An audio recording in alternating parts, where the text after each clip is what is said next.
तो hi friend, this is Amit और आप देख रहे हैं एडमिशन एकेडमी। यहाँ पे हम बात करने जा रहे हैं वीआईटी ट्रिपल ई एग्जामिनेशन, जो कि आज फर्स्ट डे स्टार्ट हो चुका है। 2024 का फर्स्ट डे का एग्जाम खत्म हो चुका है। अभी ये पूरा अभी चलेगा 5-7 दिन 8 दिन तक एग्जाम। तो प्लीज़ आप इस वीडियो को ध्यान से देखें ताकि आने वाले दिनों में जब भी आपका एग्जाम हो उसमें हेल्पफुल हो सके कि किस तरह का क्वेश्चन आया था, कौन से टॉपिक्स आए थे, किससे आसान किससे हार्ड क्वेश्चन आए थे, सारा कुछ हम डिस्कस करने जा रहे हैं। जैसा कि स्टूडेंट अपियर हुआ है वो सब बताएं, उसके बेसिस पे हम आपको बताने जा रहे हैं। और लास्ट 6 ईयर से हम गाइड कर रहे हैं इंग्लिश के थ्रू वीआईटी एग्जाम के लिए, तो कंप्लीट गाइडेंस भी अवेलेबल है, उसके लिए भी आप जुड़ सकते हैं। बट सबसे इंपॉर्टेंट है कि अभी एग्जाम में क्या चल रहा है उसके बारे में जानना, ताकि आप अगले दिन जब भी एग्जाम देने जाएं तो आपको उसमें आसानी हो और आपको पता हो क्या होने वाला है।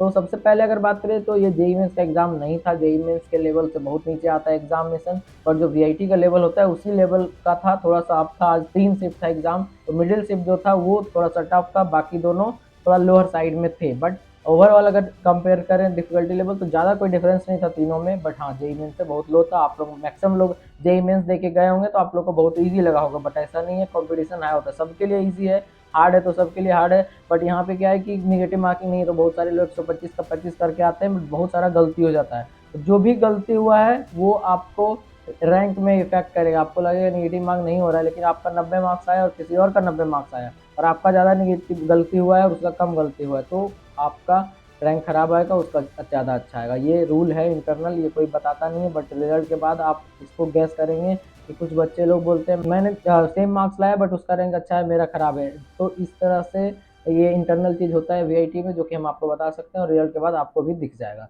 तो चलिए बात करते हैं सब्जेक्ट वाइज डिफिकल्टी लेवल। तो मैथ जो था वो टफर ऑब्वियसली सबसे ज़्यादा होता है। टाइम टेकिंग था, क्वेश्चन ईजी था, बोर्ड लेवल से थोड़ा सा ऊपर।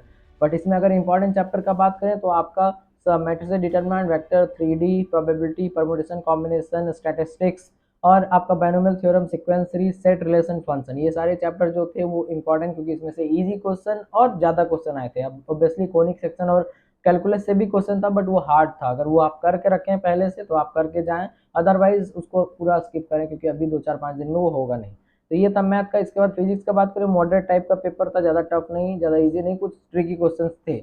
तो यहाँ पे जो इंपॉर्टेंट चैप्टर था वो modern physics, semiconductor, electronic devices, इसके बाद आपका current electricity, alternating current, EMI, फिर इलेक्ट्रोस्टैटिस्टिक्स, फिर आपका motion in a straight line, उसके बाद यूनिट डायमेंशन और हीट थर्मोडायनेमिक्स। तो ये सब चैप्टर जो था वो इंपॉर्टेंट था आज के एग्जाम में, ये आगे आने वाले दिनों में भी इंपॉर्टेंट होगा। ये हम आपको स्ट्रेटेजी वीडियो में भी बताए थे। तो ये सारे चैप्टर फिजिक्स से करना है। इसके बाद अगर बात करें केमिस्ट्री का, उससे पहले हम आपको बताना चाहेंगे, अगर आपको कंप्लीट गाइडेंस और मेंटरशिप चाहिए मेरे से वीआईटी काउंसलिंग प्रोसेस के लिए, और या फिर कोई भी एग्जाम और आप अपेयर हो रहे हैं उसमें एग्जाम प्रिपरेशन या फिर काउंसलिंग से रिलेटेड जो हेल्प होता है, चॉइस फिलिंग, डिसीजन मेकिंग कैसे करना है, क्योंकि वीआईटी का थोड़ा यूनिक काउंसलिंग है।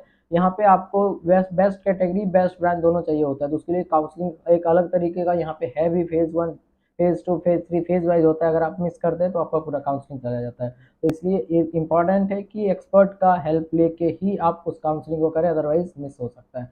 तो इसलिए आप चाहें तो मेरे से कांटेक्ट कर सकते हैं, नॉमिनल चार्ज लगेगा, डिस्क्रिप्शन में डिटेल दिया गया है। तो चलिए आगे बढ़ते हैं केमिस्ट्री के लिए। तो केमिस्ट्री में जो सबसे मेन बात है वो इजी लेवल का क्वेश्चन था और एनसीईआरटी बेस्ड था। ज़्यादा क्लास 12 से, ये पूरा आप बता रहे हैं वीआईटी एग्जामिनेशन का पैटर्न होता है, क्लास 12 से ज़्यादा क्वेश्चन आते हैं हर एक सब्जेक्ट में। तो आप आगे आने वाले दिनों में भी क्लास 12 का ही पार्ट को ज़्यादा फोकस करें, ज़्यादा अच्छा रहेगा। और मैक्सिमम स्टूडेंट क्लास 12 ही अच्छा होता है, क्योंकि बोर्ड में एग्जाम में वो अपेयर हो चुके हैं।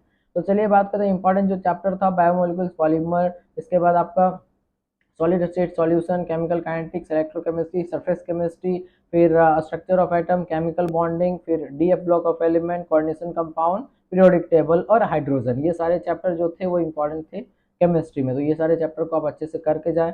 ऑर्गेनिक पार्ट जो है वो अगर आपको आता है तो उसको करें, अदरवाइज छोड़ दें, क्योंकि गलती होगा और गलती का नेगेटिव मार्क नहीं मिलता है, बट उसका रैंक पे इफेक्ट होता है।